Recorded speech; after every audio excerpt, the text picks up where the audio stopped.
Soy Adrián, tengo 26 años y hasta hace unos meses llevaba una vida completamente normal. Todo cambió cuando mis amigos y yo empezamos a tener el mismo sueño, noche tras noche. No soy el tipo de persona que suele recordar lo que sueña, pero este sueño era diferente. No era solo un lugar, era una sensación. Una casa vieja, en ruinas, en medio de la nada, con sombras que se movían en las esquinas, siempre fuera de mi campo de visión. Y esas voces, voces que susurraban mi nombre. Al principio, pensé que era una pesadilla rara y ya. Pero cuando me reuní con mis amigos un fin de semana, la conversación tomó un giro extraño. Uno a uno, comenzamos a describir el mismo lugar, los mismos detalles. La casa, los pasillos oscuros, las voces. Todos estábamos soñando lo mismo. Habíamos sido amigos desde la secundaria, un grupo inseparable. María, Diego, Alex y yo. No éramos del tipo supersticioso, pero esto nos tenía intranquilos. Cada noche, el sueño era más vívido, más real. Podíamos sentir el aire denso y frío de la casa, escuchar las tablas del suelo crujir bajo nuestros pies. Las voces no solo susurraban, ahora nos llamaban por nuestro nombre. Sabíamos que no era una coincidencia. Una noche, mientras bebíamos unas cervezas, Diego soltó la idea, ¿y si buscamos la casa? Todos nos quedamos en silencio. Parecía una locura, pero algo en su propuesta hizo eco en nuestras cabezas. Esa casa no era solo un sueño. María, la más escéptica del grupo, decidió buscar en internet, revisando mapas y fotos antiguas. Y para nuestra sorpresa, la encontramos. Una casa exactamente igual a la del sueño, abandonada desde hace décadas. Sin pensarlo mucho, decidimos ir. Quería creer que era una estupidez, que cuando llegáramos no sentiríamos nada. Pero una parte de mí sabía que algo más grande estaba ocurriendo. El día que llegamos a la casa fue más aterrador de lo que imaginé. Desde el exterior, era idéntica a la de nuestros sueños. La fachada descuidada, las ventanas rotas, las puertas pesadas y cubiertas de polvo. Todo parecía sacado directamente de nuestras pesadillas. Entramos. El aire dentro era pesado, como si el tiempo se hubiera detenido hacía mucho. Cada paso que dábamos resonaba en los pasillos vacíos. Y ahí estaban las voces, pero ahora no eran susurros. Eran claras, reconocibles, y nos llamaban a cada uno por nuestro nombre. María fue la primera en decir que debíamos irnos. Estaba aterrada, y lo admito, yo también lo estaba.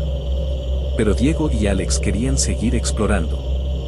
Algo los atraía, algo que no podía explicar. Cada vez que giraba la cabeza, veía sombras moviéndose en los rincones, demasiado rápidas para ser vistas con claridad. Nos dividimos en parejas para recorrer la casa, y fue en ese momento cuando todo empezó a desmoronarse. Diego gritó desde el piso superior. Subimos corriendo, y lo encontramos parado frente a una puerta cerrada, con los ojos completamente fijos en algo que no podíamos ver. No puedo entrar, susurró, pero ellos están ahí, esperando. Intentamos alejarlo de la puerta, pero era como si estuviera atrapado. Sentía una presión creciente, una presencia que nos rodeaba. María comenzó a llorar, y entonces las voces se intensificaron, gritándonos que nos fuéramos. El aire en la casa se volvió más denso, casi irrespirable. Alex tomó a Diego del brazo, y mientras lo arrastrábamos fuera de la habitación, vi algo en el reflejo de una ventana rota. Una figura, un rostro deformado, mirándonos desde el otro lado, desde la oscuridad de la casa. El pánico me invadió, y comenzamos a correr. Salimos de la casa sin mirar atrás, jadeando, aterrados. Nos sentamos en silencio en el auto, sin poder procesar lo que acababa de suceder. Ninguno de nosotros habló durante el viaje de regreso. Esa noche, por primera vez en semanas, ninguno de nosotros soñó con la casa. Creímos que todo había terminado. Pero la calma duró poco. 2 días después, María dejó de responder nuestros mensajes. Fuimos a buscarla, pero nadie la había visto. Luego fue Diego, que desapareció de la misma manera, sin dejar rastro. Alex y yo intentamos mantenernos en contacto, pero ambos sabíamos lo que estaba ocurriendo. La casa no había terminado con nosotros. Estaba reclamando lo que era suyo. La última vez que hablé con Alex, me dijo que había vuelto a soñar con la casa. Me dijo que esta vez las voces le prometieron que pronto sería su turno. Y desde entonces, no he sabido de él. No quiero admitirlo, pero sé que me queda poco tiempo. La última noche soñé con la casa otra vez. Esta vez, las sombras no estaban en los rincones. Estaban en la entrada, esperándome. Y sé que pronto irán por mí.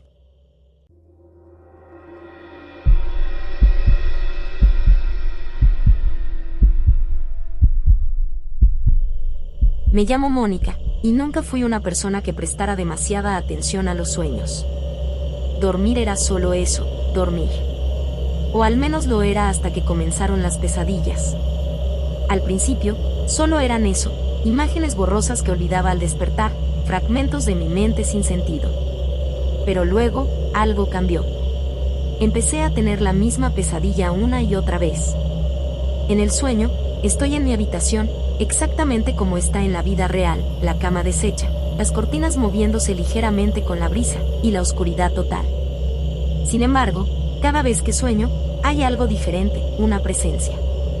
Una figura que no puedo ver del todo, pero que está allí, en la esquina de la habitación, mirándome. La primera vez que sucedió, me desperté asustada, pero lo ignoré. No pensé demasiado en ello. Los días pasaron, y el sueño se repetía, cada vez más nítido. La figura estaba siempre en el mismo lugar, inmóvil, observándome. La sensación de ser vigilada me atormentaba incluso durante el día. Pero lo más extraño fue cuando comencé a notar pequeños detalles que antes no estaban allí. Una mañana, encontré la ventana de mi habitación ligeramente abierta. No le di importancia al principio. A veces la brisa nocturna la movía. Pero luego fueron las marcas, pequeñas huellas de tierra que encontré en el suelo, cerca de la ventana. Era como si alguien hubiera estado allí, entrando mientras yo dormía. Intenté convencerme de que todo estaba en mi cabeza.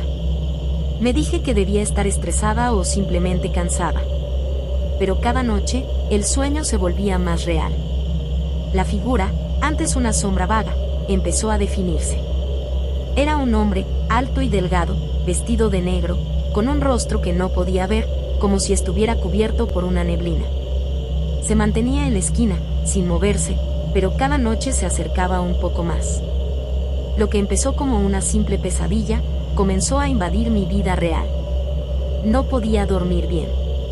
Me despertaba a mitad de la noche, sintiendo que alguien estaba en mi habitación, aunque sabía que estaba sola. Hasta que una noche, desperté sobresaltada con el sonido de pasos. Claros, suaves, pero inconfundibles. Mi corazón se detuvo por un segundo. Me giré lentamente hacia la esquina de mi cuarto, y no había nadie. Pero el aire estaba helado, y esa sensación de ser observada me oprimía el pecho. Lo peor llegó cuando, una noche, me atreví a dejar una luz encendida mientras dormía. Necesitaba saber si lo que estaba experimentando era real o solo mi imaginación desbordada. Aquella noche no soñé. O al menos eso pensé hasta que desperté de golpe. La luz aún estaba encendida, y mi habitación se veía exactamente igual que siempre. Pero algo estaba mal. Sentí una presión en el pecho, como si algo me oprimiera, y entonces lo vi, la figura, ahora mucho más cerca. Estaba al pie de mi cama. No me miraba de frente, pero lo sabía. Podía sentir su mirada atravesando mi piel, como un peso aplastante. Intenté moverme, gritar, pero mi cuerpo no respondía. Estaba paralizada, como si el sueño y la realidad se hubieran mezclado en ese preciso momento. En ese instante, supe que no era solo un sueño. Ese hombre, esa figura, había cruzado al mundo real. De repente, algo sonó en mi cuarto. Era un leve chirrido, como si la puerta se moviera. Fue en ese segundo, cuando sentí que la parálisis se rompió, y entonces grité. Me levanté de golpe, encendí todas las luces de la casa y me refugié en la sala, con el corazón desbocado. No podía dejar de temblar. Algo estaba mal, y sabía que no había sido mi imaginación. Las marcas en el suelo, las ventanas abiertas, y ahora, esa figura, tan cerca, como si hubiera estado esperando ese momento. Llamé a un cerrajero al día siguiente. Instalé cerraduras nuevas, revisé cada ventana, cada rincón de mi casa. Traté de convencerme de que todo había sido una combinación de estrés y malas noches. Pero incluso ahora, después de semanas sin tener aquel sueño, sé que algo no está bien. Las huellas siguen apareciendo, a veces más nítidas, como si alguien estuviera rondando mi cuarto mientras yo duermo. Cada noche, siento que no estoy sola. A veces, cuando cierro los ojos, puedo sentir una ligera brisa en mi cara, como si alguien estuviera demasiado cerca. No sé si volveré a verlo en mis sueños. No sé si volverá a cruzar ese umbral entre el sueño y la realidad. Pero cada vez que me acuesto, lo siento ahí, esperando en la esquina de mi cuarto. Y, de algún modo, sé que está cada vez más cerca.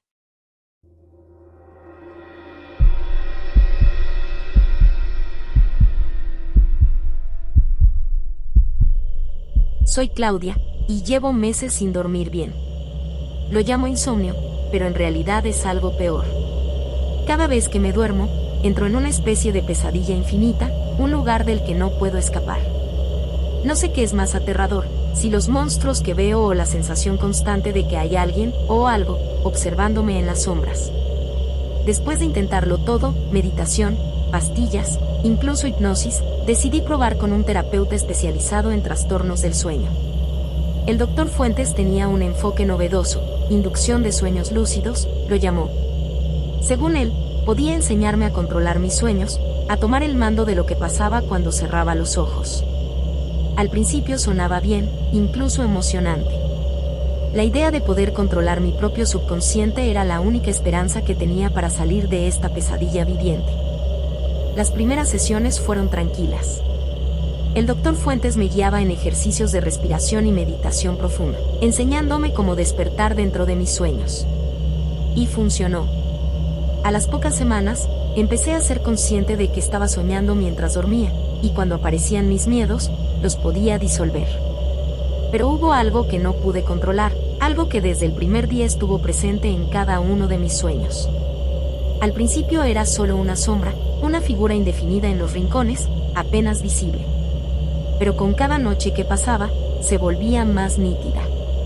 Esa figura me miraba desde lejos. Nunca se acercaba, pero sabía que me estaba esperando. Había noches en las que intentaba ignorarla, pero siempre estaba ahí, sin importar cuántos sueños controlara. Me volví más cautelosa. Empecé a despertar en medio de la noche con la sensación de que había alguien en mi cuarto, aunque nunca encontraba nada. Cuando se lo mencioné al Dr. Fuentes, me aseguró que era normal, que mi mente estaba resistiendo los cambios. Me sugirió que siguiera con la terapia. Pero entonces comenzaron las desapariciones. Fue por accidente que lo descubrí.